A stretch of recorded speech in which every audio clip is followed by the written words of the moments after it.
కోసం సిబిఐకి full permission ఇచ్చేస్తూ ఈ నెల 1న రాష్ట్ర సర్కార్ జీవో ఇచ్చింది. అయితే ఏదైతే ఆ కాపీ ఉందో తమకు అందినట్టు సిబిఐ కూడా అక్నాలెడ్జ్మెంట్ కూడా ఇచ్చింది. సో కాళేశ్వరానికి సంబంధించినటువంటి విచారణ ఇతర రిపోర్టులు ఏమున్నా కూడా ఖచ్చితంగా సెంట్రల్కు అంటే కేంద్రానికి అప్పచెప్పాలి అన్నది ఆ కేంద్రం చెప్పింది. ఖచ్చితంగా ఆ నియమాలు అంటే వీళ్ళు కూడా అన్ని డాక్యుమెంట్స్ కూడా అసలు కాళేశ్వరంలో ఏముంది, ఎట్లాంటి అవకతవకలు జరిగినాయి అని వీళ్ళు ఎంత ఎంక్వైరీ చేసిరో ప్రతి అంశం కూడా, ప్రతి పేపర్ కూడా, ప్రతి చిన్న ముక్క కాడికెళ్ళి ప్రతిది కూడా మొత్తం కేంద్రం చేతిలో పెట్టేసారు. సో ఓవరాల్గా చూసుకుంటే కాళేశ్వరం వ్యవహారంలో ఇక రాష్ట్ర ప్రభుత్వం చేతులు దులుపుకున్నట్టే. అంటే చేతులు దులుపుకుందంటే ఖచ్చితంగా ఏం చేయాలో అది చేసింది. పక్కడ్బందీ ప్లాన్ చేసింది అనమాట. అసలు ఏడగొట్టొద్దు, ఏడగొడితే ఒకే దెబ్బకు 2 పిట్టలు పడిపోతాయి అన్న కోణాన్ని చాలా తెలివిగా ఆలోచించిండు రేవంత్ రెడ్డి. అయితే ఖచ్చితంగా ఆయన ఇప్పుడు ఆ బాల్ ఏదైతే ఉందో అంటే కాళేశ్వరం బంతి ఏదైతే ఉందో ఈ కాళేశ్వరం అవినీతి బంతి దీన్ని తీసుకుపోయి కేంద్రం ఆ గ్రౌండ్లో పెట్టేసిండు. ఇక ఇప్పుడు దీని పరిస్థితి ఏంది, ఆ బంతిని ఎవరు టచ్ చేస్తారు, దాన్ని ఎవరు గోల్ కొడతారు అనేది మాత్రం ఖచ్చితంగా కేంద్రం చేతిలోనే పెట్టేసారు అనమాట. అంటే కేంద్రం గోల్ కొట్టిందా ఓకే, కొట్టలేదా గోల్ కొట్టింది అనుకో, ఇక అరే నిజాయితీగానే ఎంక్వైరీ చేసింది, తప్పులు ఉన్నాయి, సో వాళ్ళ అవినీతులు బయటపడితే వీళ్ళు అవినీతి పరులు అని చెప్పేసి అట్లా ప్రచారం చేసుకొని నెక్స్ట్ ఎలక్షన్లలో కాంగ్రెస్ మళ్ళీ ముందుకు పోతుంది అలాని బదలాం చేసి.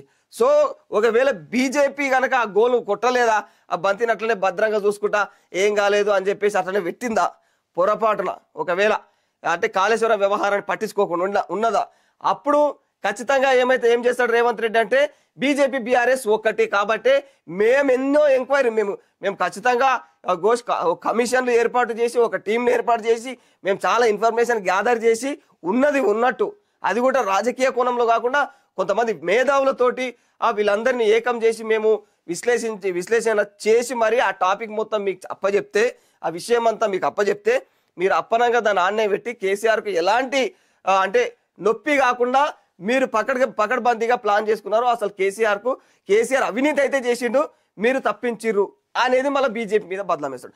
అప్పుడు బీజేపీ బదలాము, మళ్ళీ ఇటు బీఆర్ఎస్ బదలాం, అంటే రెండింటిని బదలాం చేసి మళ్ళీ అప్పుడు ఎన్నికల్లో ముందుకెళ్ళే ప్రయోగాలు జరగవచ్చు అని అంటే విశ్లేషకులు చెప్తున్న మాటలు ఇవన్నీ కూడా. ఏది ఏమైనా కూడా ఒకవేళ బీజేపీ పట్టించుకొని ఎంక్వైరీ చేసి అవినీతి పరులను తీస్తే వాళ్ళకి తాకలాట పెడతాడు, ఈయన ముందలుకోతాడు.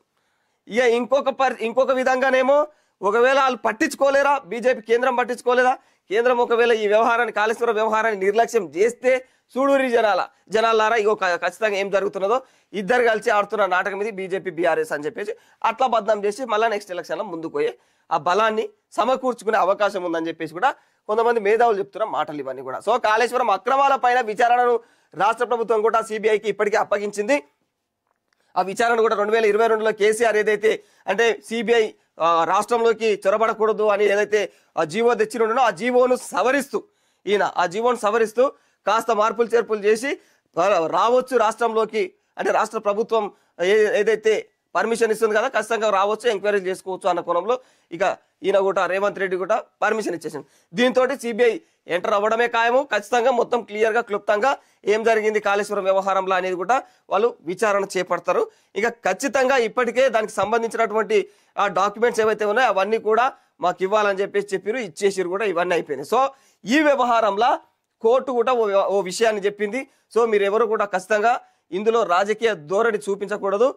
ఈ అంశాలు ఖచ్చితంగా కాళేశ్వరానికి సంబంధించినటువంటి ఏదైతే ఎంక్వైరీ ఉందో ఆ ఎంక్వైరీ పీసీ ఘోష్ నేతృత్వంలో విచారించినటువంటి ఆ విచారణ ఆ ఫలితం ఏదైతే ఉందో ఆ ఫలితం రూపంలో మీరు సిబిఐ కూడా అదే దాన్ని పట్టుకొని విచారించకూడదు, మీరు సొంతంగా విచారించాలి. దాన్ని పట్టుకొని విచారిస్తే అది